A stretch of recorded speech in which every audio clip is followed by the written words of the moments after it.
اللہ نور السماوات والارض مثل نوره كمشكاة فيها مصباح. اور سورہ مائدہ میں فرمایا یا ایھا الرسول بلغ ما انزل الیک من ربک. السلام علیکم ورحمۃ اللہ وبرکاتہ. میں ہوں آپ کا میزبان مشکور شمسی رحمانی. آج 10 اگست ہے. پیش ہے دوربین کی تازہ ترین پیشکش. آج دوربین کے اہم موضوعات ہیں. عام آدمی پارٹی نے منیش سسودیا کی ضمانت کو سچائی کی جیت قرار دیتے ہوئے کہا کہ ایک سازش کے تحت انہیں 17 ماہ تک جیل میں رکھا گیا. آپ نے کہا کہ 17 مہینے دہلی کے اسکولوں کی تعمیر میں صرف کیے ہوتے، لیکن بی جے پی نے انہیں برباد کر دیا. سپریم کورٹ نے کالج میں حجاب پہننے پر پابندی کو ہٹا دی ہے، لیکن برقع پہننے کی اجازت نہیں ملی ہے.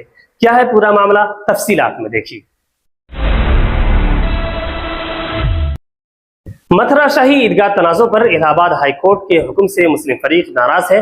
عرضی داخل کرنے سپریم کورٹ پہنچے. سپریم کورٹ نے متھرا شاہی عیدگاہ اور کرشن جنم بھومی کے کمشنر سروے پر عبوری روک کو مزید آگے بڑھا دیا ہے. اس معاملے کو باریکی سے تفصیلات میں سمجھیے. راجیہ سبھا چیئرمین کے جیا بچن پر کیے گئے تبصرے کے بعد ہنگامہ کھڑا ہو گیا. مشتعل اپوزیشن نے واک آؤٹ کر دیا اور قائد ایوان جے پی نڈا نے مذمتی قرارداد پیش کی، جس پر کانگریس نے سخت اعتراض ظاہر کیا ہے.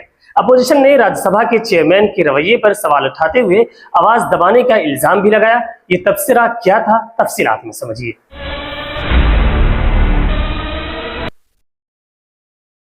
نیٹ پی جی امتحان 2024 امتحان کو لے کر مسلسل تنازع کے درمیان سپریم کورٹ نے گزشتہ روز آخری فیصلہ سناتے ہوئے امتحان ملتوی کرنے سے انکار کرتے ہوئے کہا کہ طلبہ کے کیریئر کو خطرے میں نہیں ڈال سکتے.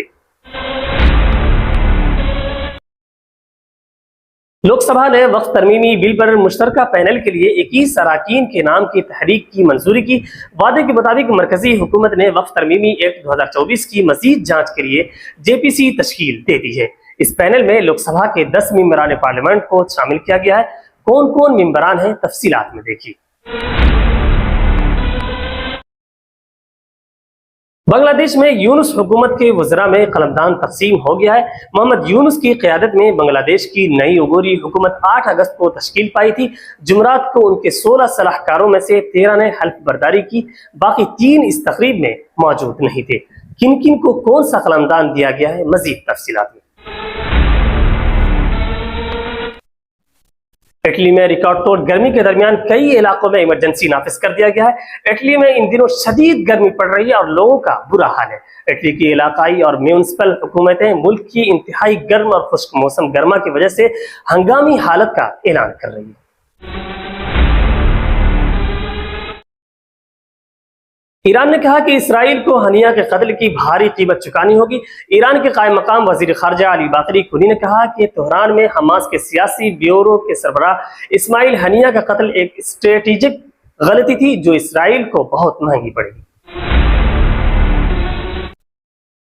پیرس اولمپکس میں سونے اور چاندی کے تمغے جیتنے والے ارشد ندیم اور نیرج چوپڑا کی تو تعریف ہو رہی ہے. ان کی ماؤں سروج دیوی اور رضیہ پروین کی بھی ان کے خوبصورت بیانات کی وجہ سے کیوں تعریف ہو رہی ہے، تفصیلات دیکھیے. آپ ہمیں یوٹیوب پر دیکھنے کے علاوہ ہمارے تمام سوشل میڈیا پیجز پر بھی فالو کر سکتے ہیں. آپ فکر و نظر اردو کا پروگرام دوربین دیکھ رہے ہیں. عام آدمی پارٹی نے جمعہ کو دہلی کے سابق نائب وزیر اعلیٰ منیش سسودیا کی ضمانت کو سچائی کی جیت قرار دیتے ہوئے کہا کہ ایک سازش کے تحت انہیں 17 ماہ تک جیل میں رکھا گیا. آپ نے ایکس پر لکھا کہ آج سچ کی جیت ہوئی ہے. اس بات میں کوئی صداقت نہیں تھی کہ ہمارے رہنماؤں کو زبردستی جیلوں میں رکھا گیا. منیش سسودیا کو سازش کے الزام میں 17 ماہ تک جیل میں رکھا گیا تھا. کیا بی جے پی اور وزیر اعظم نریندر مودی منیش سسودیا کے ان 17 مہینوں کا حساب دیں گے؟ آپ نے کہا کہ منیش سسودیا نے یہ 17 مہینے دہلی کے اسکولوں کی تعمیر میں صرف کیے ہوتے، لیکن بی جے پی نے انہیں برباد کر دیا. میں معزز سپریم کورٹ کا نمن کروں. عدالت کے اس فیصلے سے دہلی کا ہر شہری خوش ہے. اس کے ساتھ مجھے امید ہے کہ وزیر اعلیٰ اروند کیجریوال اور ستیندر جین کو بھی جلد انصاف ملے گا اور وہ بھی باہر آئیں گے. جب جیل سے باہر نکلے تو لوگوں نے خوب استقبال کیا اور پھولوں کے مالا پہنائے۔ آپ لیڈر اور راجیہ سبھا ایم پی راگھو چڈھا نے کہا کہ آج پورا ملک دہلی تعلیمی انقلاب کے ہیرو منیش سسودیا کی ضمانت پر خوش ہے۔ میں سپریم کورٹ کا تہ دل سے شکریہ ادا کرتا ہوں۔ انہوں نے کہا کہ منیش سسودیا کو 530 دنوں تک سلاخوں کے پیچھے رکھا گیا۔ ان کا جرم یہ تھا کہ انہوں نے غریبوں کے بچوں کو بہتر مستقبل دیا۔ پیارے بچوں، تمہارے منیش انکل واپس آ گئے ہیں۔ پنجاب کے وزیر اعلیٰ بھگونت مان نے کہا کہ منیش سسودیا کی ضمانت سچائی کی جیت ہے۔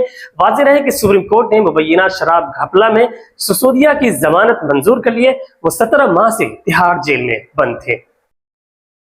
سپریم کورٹ نے گزشتہ روز حجاب معاملے پر ایک اہم فیصلہ سناتے ہوئے ممبئی کی کالج طالبات کو بڑی راحت دینے کا اعلان کیا ہے۔ ممبئی کے 2 کالجوں میں حجاب، اسٹال اور ٹوپی پہننے پر عائد پابندی عدالت عظمیٰ نے ہٹا دی ہے۔ حالانکہ برقع پہننے پر لگی روک کو جاری رکھنے کا فیصلہ کیا گیا ہے۔ ساتھ ہی سپریم کورٹ نے اس معاملے میں آئندہ سماعت 18 نومبر کے بعد کرنے کی بات کہی ہے۔ دراصل ممبئی کے این جی اچاریہ اور ڈی مراٹھے کالج نے طالبات کے حجاب، اسٹال اور برقع وغیرہ پہننے پر پابندی لگائی ہوئی ہے۔ اس کے خلاف 9 لڑکیوں نے پہلے بمبئی ہائی کورٹ کا رخ کیا تھا، لیکن ہائی کورٹ نے اس عرضی کو خارج کر دیا تھا۔ بعد ازاں عرضی دہندگان نے سپریم کورٹ کا رخ کیا، جہاں انہیں برقع پہننے کی اجازت فی الحال نہیں دی گئی ہے، لیکن حجاب اور اسٹال وغیرہ پر لگی پابندی ہٹ گئی ہے۔ متھرا شاہی عیدگاہ اور کرشن جنم بھومی تنازع سے متعلق گزشتہ دنوں الہ آباد ہائی کورٹ نے جو فیصلہ دیا تھا، اس سے ناراض مسلم فریق نے سپریم کورٹ کا رخ کر لیا ہے۔ 1 اگست کو ہائی کورٹ کے ذریعے سنائے گئے اس حکم کے خلاف مسلم فریق نے سپریم کورٹ میں عرضی داخل کر دی ہے، جس میں ملکیت سے متعلق ہندو فریق کے داخل سول سوٹس یعنی دیوانی مقدمات کو سماعت کے لائق مانتے ہوئے مسلم فریق کی عرضیوں کو خارج کر دیا تھا۔ مسلم فریق نے الہ آباد ہائی کورٹ کے اس فیصلے کو قبول کرنے سے منع کرتے ہوئے سپریم کورٹ میں خصوصی اجازت کی عرضی داخل کی ہے۔ دوسری طرف سپریم کورٹ نے شاہی عیدگاہ مسجد شری کرشن جنم بھومی کے کمشنر سروے پر بھی فی الحال عبوری روک کو بھی مزید آگے بڑھا دیا ہے۔ عدالت نے کہا کہ اس معاملے کا مطالعہ کرنے کے بعد ہی وہ سماعت کریں گے۔ پہلے بھی مسلم فریق نے سپریم کورٹ میں اس تنازع کو لے کر عرضی داخل کی تھی، جس کے بعد عدالت نے سماعت ملتوی کر دی تھی۔ عدالت نے کہا کہ اس معاملے کی سماعت 18 نومبر کو ہوگی، جس میں دونوں فریقین کی دلیلوں کو سنا جائے گا۔ راجیہ سبھا میں سماجوادی پارٹی کے رکن جیا بچن نے چیئرمین کے لہجے پر سوال اٹھائے، جس پر چیئرمین جگدیپ دھنکڑ غصے میں آ گئے اور جیا بچن کو سخت جواب دیا۔ اس پر اپوزیشن ارکان نے غنڈہ گردی نہیں چلے گی کے نعرے لگاتے ہوئے واک آؤٹ کر دیا۔ راجیہ سبھا میں اپوزیشن کے طرز عمل کو غیر مہذب قرار دیتے ہوئے ایک مذمتی قرارداد منظور کر لی گئی۔ ہنگامہ آرائی مذمتی تحریک کے بعد راجیہ سبھا کی کارروائی دوپہر 2 بجے تک ملتوی کر دی گئی۔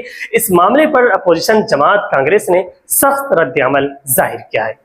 راجیہ سبھا میں پیش آنے والے واقعات سے گرم ہوئے سیاسی ماحول کے درمیان کانگریس لیڈر اجے ماکن اور پرمود تیواری نے صحافیوں سے خطاب کیا۔ اجے ماکن نے کہا کہ راجیہ سبھا چیئرمین کے رویے میں جانبداری محسوس ہوئی ہے۔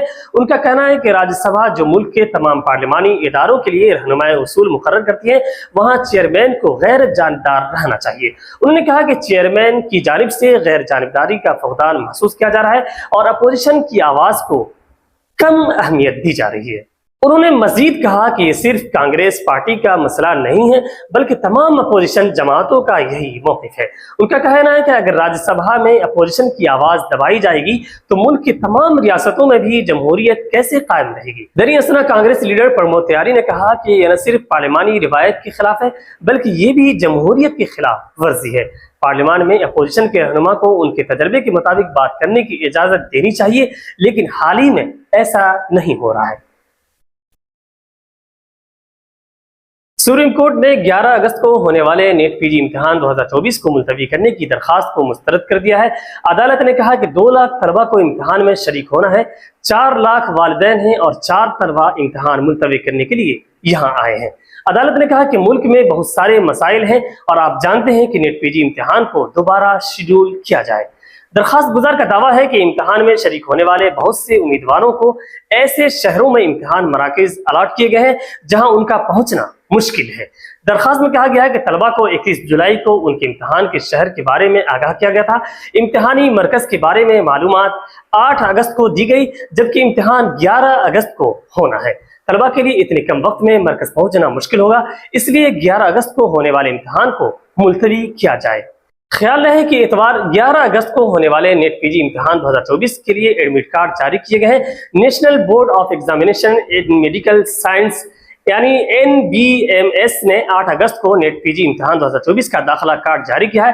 جن امیدواروں نے اس امتحان کے لیے درخواست دی ہے وہ بورڈ کی سرکاری ویب سائٹ netboard.edu.in سے نیٹ پی جی امتحان 2024 ایڈمٹ کارڈ ڈاؤن لوڈ کر سکیں گے۔ ایڈمٹ کارڈ ڈاؤن لوڈ کرنے کے لیے امیدواروں کو اپنا رجسٹریشن نمبر اور تاریخ پیدائش استعمال کرنا ہوگی۔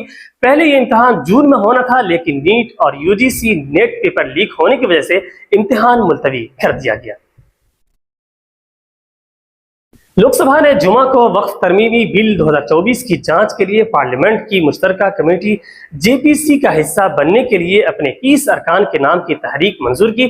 پینل میں راجیہ سبھا کے 10 ارکان پارلیمنٹ بھی ہوں گے اور اسے پارلیمنٹ کے اگلے اجلاس کے پہلے ہفتے کے آخری دن تک اپنی رپورٹ پیش کرنے کا پابندی کیا گیا ہے۔ پارلیمانی امور و اقلیتی امور کے مرکزی وزیر کرن رجیجو نے یہ تحریک پیش کی کہ وقف ترمیمی بل کو پارلیمنٹ کی مشترکہ کمیٹی کے پاس بھیجا جائے جس میں لوک سبھا کے 21 اور راجیہ سبھا کے 10 ارکان شامل ہوں گے۔ واضح رہے اپوزیشن کی مخالفت اور ہنگامہ کے باوجود یہ بل جمعرات کو لوک سبھا میں پیش کیا گیا اور گرما گرم بحث کے بعد مشترکہ پارلیمانی پینل کو بھیج دیا گیا۔ حکومت نے زور دے کر کہا کہ مجوزہ قانون مساجد کے کام میں مداخلت کا ارادہ نہیں رکھتا ہے اور اپوزیشن نے اسے مسلمانوں کو نشانہ بنانا اور آئین پر حملہ قرار دیا ہے۔ بنگلہ دیش میں پیدا بحران سے باہر نکلنے کے لیے نوبل انعام یافتہ محمد یونس کی قیادت میں عبوری حکومت تشکیل دے دی گئی ہے۔ اب وزراء کے درمیان قلمدان کی تقسیم بھی ہو گئی ہے۔ جمعہ کے روز یونس حکومت کی مختلف وزارتوں کی ذمہ داری 8 اگست کو حلف لینے والے وزراء کو سونپی گئی۔ قابل ذکر بات یہ ہے کہ محمد یونس نے 27 وزارتیں یا محکمے اپنے پاس رکھے ہوئے۔ میڈیا رپورٹس کے مطابق ریلوے، سڑک اور پل، فوڈ، مینوفیکچرنگ، شہری ہوابازی، ڈیزاسٹر مینجمنٹ، تعلیم، انفارمیشن، کامرس، ثقافت، زراعت، توانائی، سائنس، آبی وسائل جیسے اہم محکمے محمد یونس نے اپنے پاس رکھ لیے ہیں۔ واضح ہے کہ محمد یونس کی قیادت میں 8 اگست یعنی جمعرات کو نئی عبوری کابینہ میں شامل شخصیتوں نے عہدہ اور رازداری کا حلف لیا۔ جمعرات کو محمد یونس کے 16 صلاح کاروں میں سے صرف 13 نے حلف لیا تھا کیونکہ 3 صلاح کار تقریب میں شامل نہیں ہو پائے تھے۔ موجود صلاح کاروں کو صدر محمد شہاب الدین نے حلف دلایا تھا۔ بہرحال آئیے نیچے دیکھتے ہیں کہ بنگلہ دیش میں کون سے وزارات یا محکمہ کس کے پاس ہیں۔ محمد یونس کو محکمہ کابینہ، محکمہ مسلح افواج، وزارت دفاع، وزارت تعلیم، وزارت برائے سڑک ٹرانسپورٹیشن اور پل، وزارت برائے فوڈ، وزارت برائے رہائش و تعمیرات عامہ، وزارت زراعت، وزارت سائنس و ٹیکنالوجی، وزارت ریل، وزارت عوامی نظام، وزارت بجلی، توانائی اور معدنیاتی وسائل، وزارت جہاز رانی، وزارت آبی وسائل۔ اٹلی میں ان دنوں شدید گرمی پڑ رہی ہے اور لوگوں کا برا حال ہے۔ اٹلی کی علاقائی اور میونسپل حکومتیں ملک کی انتہائی گرم اور خشک موسم گرما کی وجہ سے ہنگامی حالت کا اعلان کر رہی ہے۔ رپورٹ کے مطابق شدید خشک سالی اور ریکارڈ توڑ گرمی کی وجہ سے جمعرات کو سارڈینا سساری میں ہنگامی حالت کا اعلان کر دیا گیا۔ اطالوی جزیرے کے شامل حصے میں واقع سساری نے شدید موسم سے متاثر مقامی کاروباروں کی مدد کے لیے اضافی فنڈنگ جاری کی ہے۔ اس سے قبل اٹلی کے جنوبی علاقے کیلابریا نے مرکزی حکومت سے قومی ایمرجنسی کا اعلان کرنے کی درخواست کی تھی جس سے ہنگامی فنڈ جاری کیے جائیں اور مقامی حکومتوں کو پانی کے تحفظ کے لیے راشننگ پروگرام ترتیب دینے کی اجازت دی جائے۔ ایران کے قائم مقام وزیر خارجہ علی باقری کنی نے کہا کہ تہران میں حماس کے سیاسی بیورو کے سربراہ اسماعیل ہنیہ کا قتل ایک اسٹریٹجک غلطی تھی جو اسرائیل کو بہت مہنگی پڑے گی۔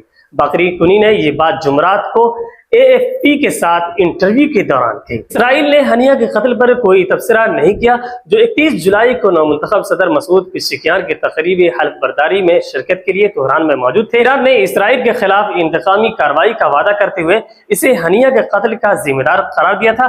اس واقعے کے بعد ایران اور اسرائیل ایک دوسرے کے خلاف جنگ کے دہانے پر کھڑے۔ علی باقری نے کہا کہ ایران کو اپنے دفاع کا حق حاصل ہے۔ انہوں نے مزید کہا کہ ہمارا رد عمل سخت ہوگا اور اسرائیل کو ہنیہ کا قتل مہنگا پڑے گا۔ اولمپکس 2024 میں پاکستانی کھلاڑی ارشد ندیم نے ریکارڈ تھرو کر کے گولڈ میڈل حاصل کیا ہے جبکہ مقابلے میں شامل دفاعی چیمپئن نیرج چوپڑا کو چاندی کا تمغہ حاصل ہوا۔ دری اسرا نیرج چوپڑا کی والدہ سروج دیوی اور ارشد ندیم کی والدہ رضیہ پروین نے اپنے بیانات سے سب کے دل جیت لیے ہیں۔ سروج دیوی نے ارشد کو بھی اپنا بیٹا قرار دیا ہے۔ واضح ہے کہ پاکستان کے ارشد ندیم نے ریکارڈ